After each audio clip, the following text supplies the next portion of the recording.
guys, Mr. B here. So today I've got this 2015 Mazda 3 Sport hatchback, and I'm going to use this as an example of how to service a transmission, an automatic transmission. I'm going to be doing a fluid change, gasket change, and filter change. With some of these newer vehicles, sometimes they do have a changeable filter, a replaceable filter for the transmission, and sometimes they don't. Sometimes it's just drain and fill. Some vehicles these days have dipsticks for the automatic transmission, and some don't. So this is just going to be one example of how to properly service a transmission on this particular vehicle, of course, but the process is very similar on different makes and models. End up going to O'Reilly's and getting this filter and gasket kit. There's the filter, and you can see it's got that paper element inside of there. Very important to change the filter if you can. Not every vehicle you can these days, but if it has a filter, it's very important to change that filter because ultimately that is what collects all the metal shavings and debris inside of the transmission. Transmission services should be performed every 60 to 80,000 miles, maybe even 100,000 miles, depending on the vehicle, the year, make, and model. 60,000 is usually the general rule of thumb. Unfortunately, if you're having shifting problems or issues with your transmission and the fluid is pitch black, you really don't want to change it because that clutch material is actually floating around in the fluid, and if you change it out, it might actually make the problem worse. And then the transmission just has to get rebuilt. So this is one of those things where if you forget to do this when you're supposed to, which most people do forget about it, then it can actually cause damage to the transmission and make things a lot worse. All right, so in order to gain access to all this, I'm going to have to remove this plastic undercover. There's clips and bolts all the way along the outside of this thing here. Lots of bolts and clips to take loose. So I'm going to work on getting this out of the way. Now that I've got that off, I can expose the transmission pan here. I got lucky. I can drain the fluid before removing the pan.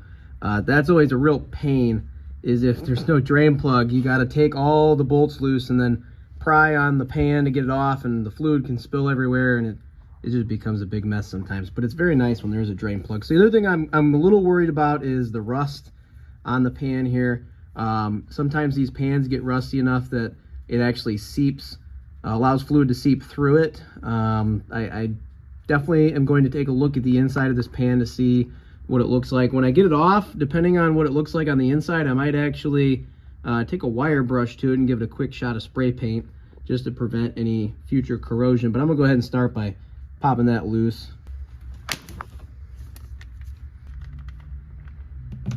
All right, so as it's draining, you just want to keep an eye out for what the fluid looks like. It might even be worth it to get an old soup can or something and take a sample of it.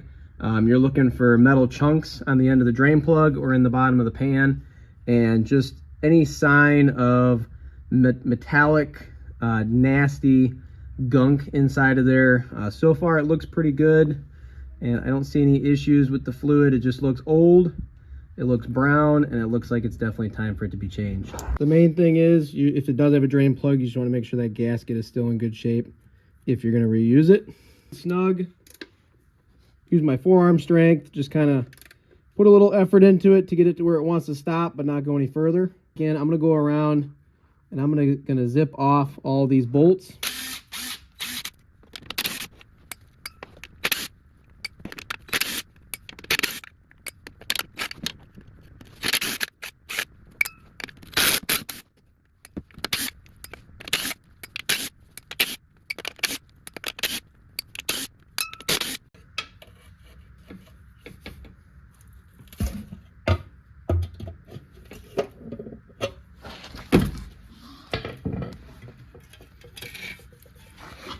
Go ahead and zip out the bolts for this filter.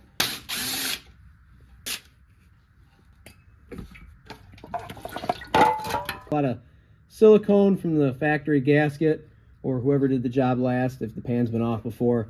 So I'm going to go ahead and clean this up. You want this surface here where the gasket goes to be a nice, smooth, clean surface without any imperfections or any eventually any oil or of course old gasket material.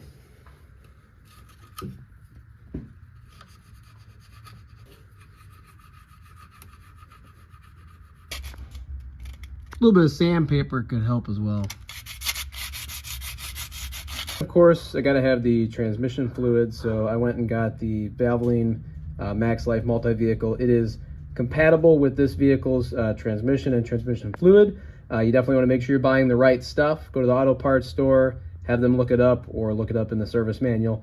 You always want to make sure you're using the right transmission fluid, because there's many different types of transmission fluids out there these days, and you don't want to buy the wrong one. I've also got some brake cleaner here that I'll be using to clean up some of the parts.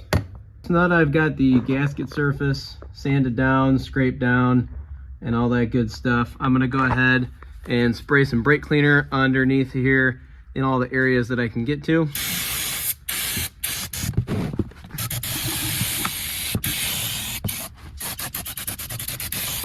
I'm gonna clean up the gasket surface, and I'm also gonna clean up the rust. Now, cleaning up the rust and painting it it's not really necessary, but I'm gonna do it anyways just to prolong the life of this pan.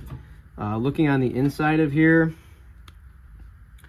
I don't see a ton of metal in here, which is good, which means I'm really just doing this for preventative maintenance.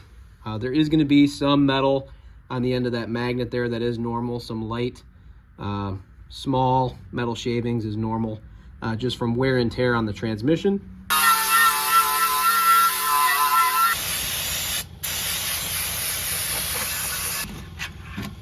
And the magnet, you really want to make sure that's clean. The whole inside of this pan needs to be nice and clean before you put it back up in there, because obviously we don't want any contaminants or metal shavings or dirt or debris inside of here. Now, if you're going to wipe out the pan, I recommend using paper towels, not rags. Shop rags can have metal shavings inside of them from like a drill bit, drilling through something. They could have lint. They could have foreign materials that we don't want inside the transmission.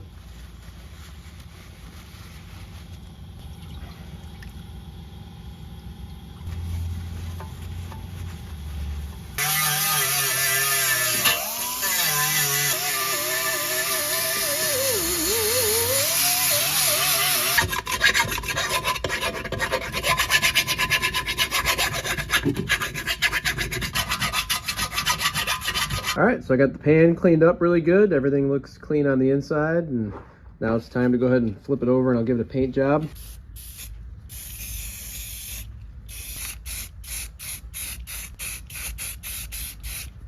All right, so now it's time to go ahead and get the filter in.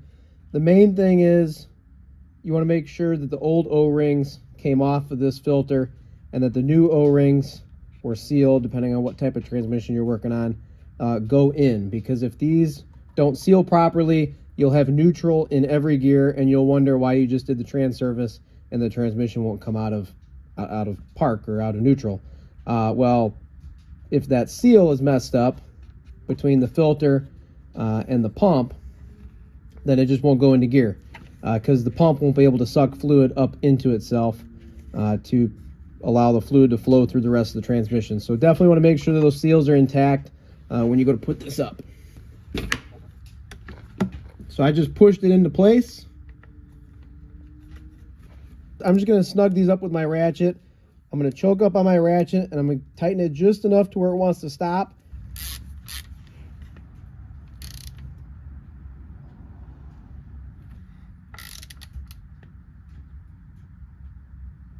All right, well now I've got that transmission pan painted and the paint's dried. I mean, it's not 100% perfect, but it's a heck of a lot better than it was, and I think it'll last quite a while.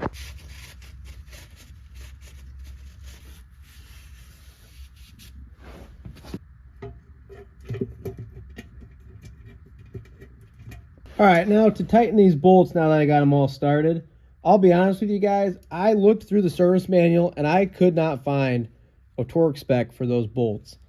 So I'm just going to go ahead and snug these up. I'm going to start kind of from the middle and work it back and forth, and then go around and double check them just to make sure they're all snug.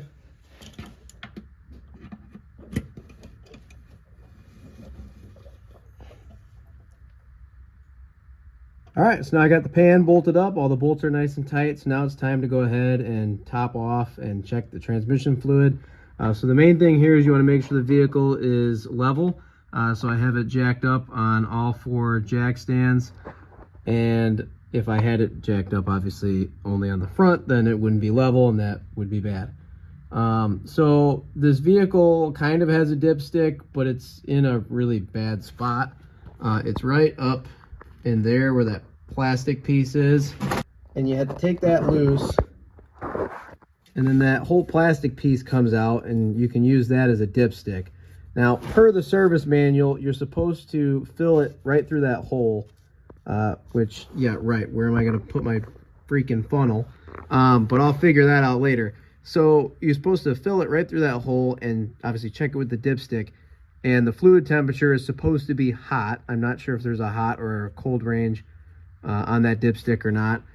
Technically, the fluid temperature is supposed to be around 122 degrees Fahrenheit. It's going to be kind of hard for me to get this transmission to warm up quickly because I can't really take it on a test drive right now because it's on jack stands. So probably the best way to do this would be to drive it and then get it lifted back up and then check it once there's some fluid in it.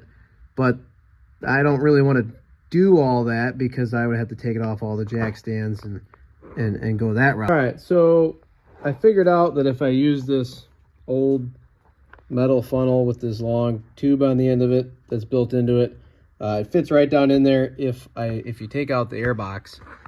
So there's the whole air box assembly there, and it was really actually fairly easy. It was just 2 bolts right up here. Obviously I had to take the engine air filter out and take the top end apart to get it out.